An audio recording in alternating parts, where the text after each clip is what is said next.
오늘 저희가 발표할 주제 제목은요. 국내 입양부모 양육 태도에 관한 연구입니다.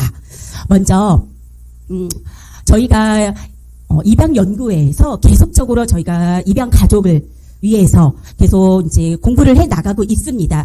그러면서 올해는 우리 국내 입양 부모의 역할에 대해서 좀 집중적으로 함께 공부도 하고요. 그래서 연구에 결과를 가져올 수 있도록 한 해 동안 애씀이 있었습니다. 그래서 이렇게 결과를 가지고 결실을 맺고 우리 입양 가족들과 함께 이 연구에 대해서 함께 나눌 수 있게 되어서 깊은 감사와 그리고 너무나도 뿌듯함과 그래서 이 연구를 통해서 우리 함께 성장해 나갈 입양 가족들을 응원하면서 발표를 시작하도록 하겠습니다.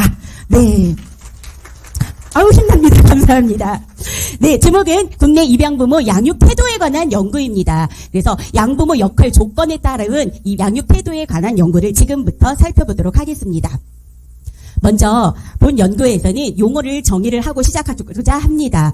그래서 우리가 그동안은 입양 부모로 통틀어서 우리가 이야기를 했지만 본 연구에서는 입양 절차에 따라 법적 사회적 승인 과정에 포함된 입양을 실행하는 행위의 의미를 가진 입양과 그다음에 장기적인 양육 태기를 의미하는 양자를 구별해서 양육을 수행 중인 부모를 양부모라고 칭해서 우리가 저희 연구를 진행을 했습니다. 그 부분에 대해서 다시 한번 말씀드리고 진행하도록 하겠습니다.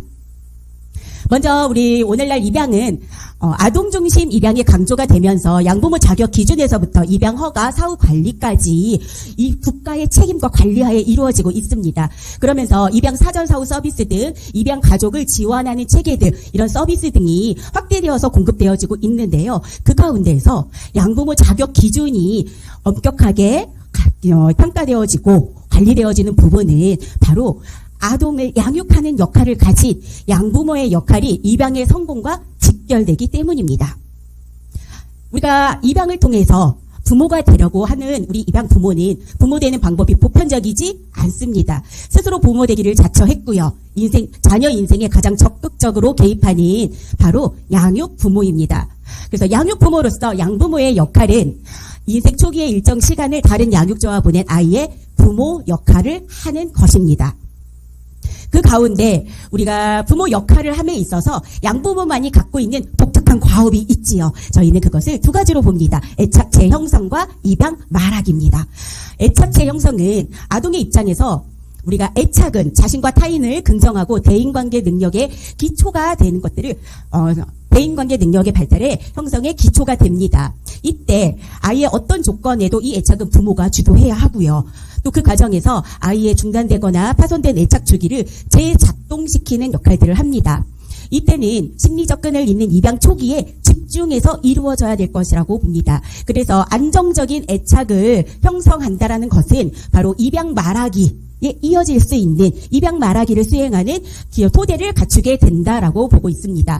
그런 다음에 우리가 입양 말하기가 시작이 됩니다.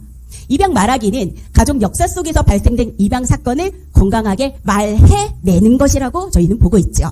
그래서 아동이 가진 입양 동기, 부모가 가진 입양 동기, 그리고 출생 정보, 이전 성장사를 함께 공유하는 것. 그래서 건강한 입양인으로 정체성을 통합시키는 것. 그리고 자녀 존재의 지속성과 자기 완성에 대한 욕구를 인정하는 태도를 취하는 것. 그래서 그것들로 인해서 가족 구성원들이 입양 가족으로서의 정체성을 가질 수 있도록 주도하는 것이 바로 입양 말하기입니다. 이 애착체 형성과 입양 말하기가 바로 우리 양부모님들이 부모 역할을 함에 있어서 가지고 있을 독특한 과업이다 이렇게 보고 있습니다.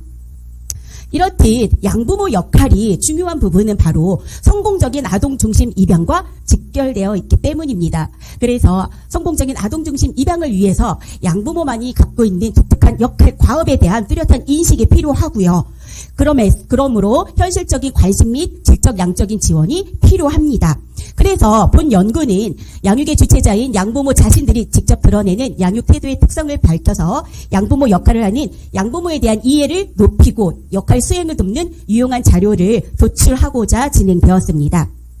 먼저 연구 방법을 살펴보면 연구 대상은 한국입양가족상담센터에서 주관한 입양 사후 서비스 프로그램에 참여하기 위해 전국에서 신청한 양부모들로 영아기에서 청소년까지 자녀를 둔 전국 범위의 양부모들입니다. 예비 양부모들은 포함시키지 않았고요. 공개, 비공개 모두 포함이 되었습니다. 자료는 우리가 문지방 상담사들이 실시한 사전 상담용 검사지인 부모 양육 태도 결과지를 활용을 했고요. 시기는 가장 활발히 진행된 2017년부터 2021년까지의 자료를 명확하게 기재된 총 214명의 평가지를 수집하여서 진행되었습니다. 자, 연구 도구를 또 살펴보도록 하겠습니다. 연구 도구에 앞서서 먼저 우리 입양으로 부모가 되려는 우리 사람들은 입양할 수 있는 아이의 나이, 성별, 장애 여부, 혈액형 등 여러 조건들을 고려하게 됩니다. 또한 양부모 자격 평가를 위해서는 예비 양부모의 나이나 성별, 출산 경험, 자녀 유무 등의 조건들이 고려가 됩니다. 이렇듯 입양 결혼 시에 기본적으로 고려되는 아동 조건 및 부모 조건들이 입양 성사 이후에 양부모 역할을 수행함에 있어서 어떠한 특성을 가지고 차이를 나타내는지 그것을 우리가 밝히고자 아동 조건과 부모 조건을 선별해서 9개의 독립 변인을 채택한 후에 부모 양육 태도 검사와 함께 분석하였습니다. 자, 먼저 살펴볼 것은 부모 양육 태도 검사입니다. 총 8개의 자, 보시면 지지표현, 합리적 설명, 성취 압력, 간섭, 처벌, 감독, 과잉 기대, 비일관성에 해당되는 영역으로 구성되어져 있고요. 총 문항은 43개의 문항으로 구성되어져 있습니다. 이때 각 영역별로 이상적인 범위에 해당되는 것들이 속하는 것들이 우리가 부모 역할로 잘 해내고 있다라고 보고 있습니다. 그래서 부모 양육 태도 검사와 그 다음에 우리가 양부모 역할을 함에 있어서 고려했던 조건들 중 9가지의 저희가 조건들을 채택한 것입니다. 먼저 아동 조건과 부모 조건으로 나누어서 채택을 했는데요. 아동 조건은 아동 성별, 아동 나이, 입양 당시 아동 나이로 선별했습니다. 여기에서 두 번째 있는 아동 나이는 아동의 현재 나이입니다. 그래서 유아기부터 청소년까지 있는 것은 우리가 양부모 역할이 본격적으로 시작되는 시기가 유아기이기 때문에 유아기부터 청소년기까지 저희가 구별을 했고요. 그 다음에 입양 당시는 영아기부터 청소년까지로 저희가 구별을 했습니다. 부모 조건은 부모 성별, 부모 나이, 출산 경험 유무와 입양 당시 자녀 유무, 입양 배치 전 결혼 기간, 그리고 입양 배치 후에 부모 역할을 했던 기간들을 저희가 구분을 해서 총 9가지의 조건으로 저희가 채택을 해서 연구를 했습니다. 자, 연구 결과입니다. 연구 결과를 보시면 먼저 양부모의 부모 양육 태도에 어떤 차이가 있었는지를 보여줍니다. 보시면 빨간색으로 표시된 부분 보이시죠? 네, 우리 양부모님들이 지지 표현과 간섭과 처벌 영역에 있어서 아주 이상적인 범위 안에 들어가 있다. 잘하고 있다라는 겁니다. 그래서 우리가 전체적으로 그 중에서도 저렇게 빨간색으로 표시된 지지표현 간섭 처벌을 그 역할들을 잘 수행해내고 있구나라는 것을 알 수 있었습니다. 자, 이번에는 아동 조건이 아닌 부모 조건을 살펴봤습니다. 부모 조건은 부모 성별, 나이, 출산 경험, 자녀 유무, 배치 전 결혼 기간, 부모 역할 기간으로 저희가 살펴봤는데요. 다 함께 보시면 먼저 합리적 부모 성별 영역에서 합리적 설명이라는 부분이 있었어요. 부모 양육 태도에서 합리적 설명에서는 어머니 집단이 이상적인 부모 양육 태도 범위에 속하더라라는 결과가 있었고요. 대신 반면에 아버지 집단은 합리적 설명이 낮게 나왔습니다. 성취 압력에서는 어머니 집단과 아버지 집단 모두 낮은 것으로 나왔습니다.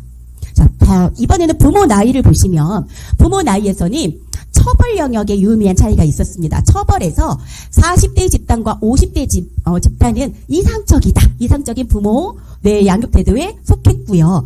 반면에 30대 집단은 높음으로 나왔고 60대 집단은 낮음으로 저희가 연구 결과가 나왔습니다. 출산 경험에 있어서는 출산 경험이 있음 집단과 없음 집단 모두 성취 압력 부분에서 낮게 결과가 도출이 되었습니다.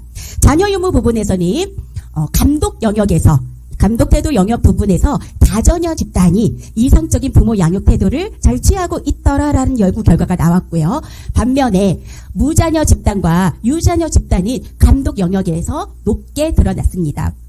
입양 배치 전 결혼 기간에서는 처벌 영역에서 유의미한 차이가 있었는데요. 결혼 기간이 11년에서 15년, 16년에서 20년 된 집단은 이상적 부모 양육 태도 처벌에서 처벌 영역에서 이상적인 범위에 속하더라. 반면에 6년에서 10년 집단은 처벌 영역에서 높게 나타났고요. 21년 이상 집단은 낮음으로 나타났습니다. 또한 입양 배치 후 부모 역할 기간에서는 성취 압력 부분에서 모든 집단이 낮음으로 나왔습니다. 그리고 간섭 영역에서는 1년, 3년, 4년에서 5년, 6년, 10년, 11년 이상 집단은 이상적인 부모 양육 태도 범위에 속했고요. 반면에 1년 이하 집단은 간섭 영역에서 낮음으로 결과가 도출되었습니다. 그리고 처벌 영역에서는 1년 이하, 4년, 5년, 6년에서 10년, 11년 이상 집단은 이상적인 범위 안에 속했고 처벌 영역에서 1년에서 3년 사이가 높음으로 결과가 도출되었습니다. 그래서 논의 및 결론을 살펴보면 먼저 전체적인 태도에서 보면 지지 표현이 이상적으로 도출되었어요. 이 지지 표현은 양부모의 적절한 애정 표현, 지지적인 태도가 긍정적인 상호작용을 활성화시킬 수 있는데요. 이때 새 부모를 가까이 하려는 아이의 애착 행동을 유도할 수 있는 주요한 부모 태도가 됩니다. 그래서 본 연구에서 지지 표현 영역에서 이상적으로 나왔다, 지지를 잘하고 있다라는 결과는 고무적이다라고 저희가 보았습니다. 그리고 다음에는 비일관성 영역인데요. 부모 양육 태도에서 비일관성은 전체적으로 과잉으로 나왔습니다. 양부모의 내적 불안이나 가족, 배우자에 대한 불만이 힘없는 자녀에게 표출될 수 있는 영역이 바로 비일관성인데요. 이 부분은 자녀의 성장 발달에 좀 부정적인 영향을 미칠 수 있습니다. 만약 임시 양육자들이 일관되지 못한 양육 태도가 양부모에게 다시 또 이어진다면 아이의 발달은 좀 지속되는 혼란 속에 있을 것이다. 그래서 안정적인 발달의 진행이 어려울 수도 있다라고 봅니다. 이런 비일관성은 입양 말하기 과업을 수행할 때 자주 나타난다고 저희가 보았습니다. 그리고 입양 자녀의 자기감을 느끼는 과정에서 좀 혼란을 겪고 가족 신뢰감, 정체감 발달에 심각한 해를 가할 수 있기에 우리가 과잉된 비일관성에 우리가 중심을 둬야 되는 부분이 있겠다라고 볼 수 있습니다. 그 다음에 이제 전체적으로 성취 압력이라는 태도 부분에서 부족으로 나왔어요. 그래서 이 성취 압력은 성공에 대한 부분인데요. 입양 자녀에 대한 기대가 좀 현실적이지 못하고 자녀의 성공을 위한 적절한 압박을 취하지 않고 있음을 보여주는 바로 결과였다고 보여집니다. 그래서 양부모가 자신에 대해 어떤 기대도 하지 않는다고 입양 아동은 느낄 수 있다라는 거죠. 그래서 입양 자녀가 내적인, 외적인 입양 편견과 차별에 대한 부정 감정을 극복할 수 있도록 양부모님들의 적절한 압박도 필요하다라고 저희는 보았습니다. 자, 그렇다면 좀 세부적으로 다시 들어가서 아동 조건이 있었어요. 아동 조건에서 아동 성별과 입양 당시 나이를 보았을 때 두 영역에서는 유의미한 차이가 없었습니다. 이것은 부모 자녀를 양육할 때 어떤 환경이나 아동이 가진 외적인 조건보다 부모 자신의 내적 조건에 더 큰 영향을 받는 것으로 저희는 추정을 했습니다. 일상에서 자녀에게 지속적으로 보이는 태도는 부모 자신의 자녀 경험으로 인해서 이미 내면에 형성되어 있는 그 부모에 대한 이미지가 우리 자녀를 양육할 때 크게 작동한다고 봅니다. 그래서 우리가 그동안은 아동 성별, 여자아이, 남자아이, 그리고 입양에 대한 아동의 나이 이런 것들이 중요하게 생각이 되어졌었는데 본 연구 결과를 통해서 나이 든 아이와 남자아이가 국내에서 입양되기 어려운 아동으로 분류되어 있었는데 국내에 비해 좀 국외로 더 많이 보내지고 있는 국내 입양 현실에 주어지는 우리가 다시 생각해 볼 수 있는 의미가 되지 않을까 저희는 그래서 이 연구 결과가 주어지는 함의가 적지 않다라고 볼 수 있습니다. 또한 아동 조건에서 현재 나이에서 청소년기에서 과잉으로 아까 도출이 되어 있다고 말씀드렸었는데요. 자, 청소년기 집단은 이 높은 결과들은 청소년 자녀에게 우리 양부모가 비현실적인 기대를 갖고 있어서 그로 인해서 자녀는 양부모의 기대에 맞출 수 없다고 느낄 수 있다고 보았고요. 또 다른 또래 아이들과 수평적으로 비교하기보다는 우리 아이만의 모습을 그대로 수용하고 아이의 강점을 발견해서 지원하는 태도 변화로 필요하다라는 것을 저희가 논의와 및 결론에서 저희가 이야기를 하고 싶습니다. 그런 다음 부모 조건입니다. 부모 조건에서 보면 입양 전 결혼 기간이 6년에서 10년 집단 평균은 벗어나서 높았고 21년 이상 집단은 이상적 점수보다 낮은 결과가 도출이 되었어요.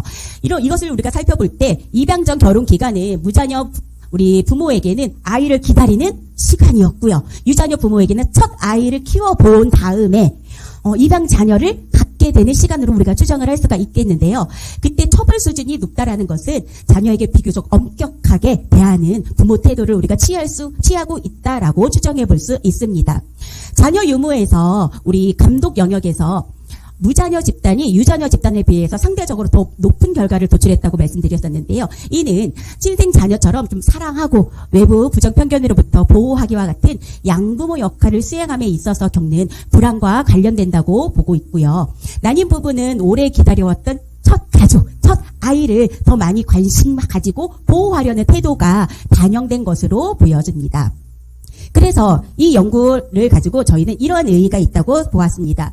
이 연구는 입양 사후 관리 기간에 양부모 역할을 돕기 위해서 전문성이 필요한 이유를 설명을 했습니다. 즉, 우리가 입양을 하고 1년에서 3년, 그리고 청소년기에 이르기까지 부모 역할을 수행하는 데 있어서 어떤 부분, 어떤 시기에 어떤 도움이 필요한 것인가를 전문성을 가지고 접근해야 된다라는 것을 연구를 밝혀냈다는 데 의의가 있습니다.